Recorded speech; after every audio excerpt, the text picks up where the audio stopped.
வந்து நான் திவ்யாவை லவ் பண்ணலான்னு முடிவு பண்ணிட்டேன். பண்ணுங்க முதலாளி.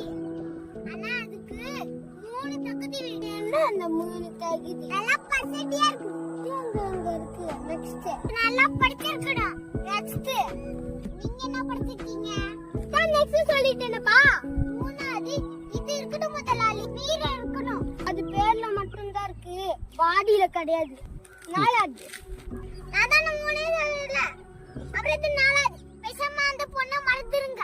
அந்த பொண்ணுக்கும் எனக்கும் கல்யாணம் ஆகலைன்னா நான் செத்துருவேன். உன் கூட கல்யாணம் வச்சு அந்த பொண்ணு செத்துறா. அவ முதலாளி அவளுக்கு என்ன பிடிக்கும் தெரிஞ்சுக்கிட்டு அந்த ரோட்ல போங்க. அவளுக்கு என்ன பாப்பா பிடிக்கும்? ஓய பேசாம கடுப்பு கிளப்பிட்டு நீ யார் பெற்ற மகனோ இந்த ஊர் கும்பிடும்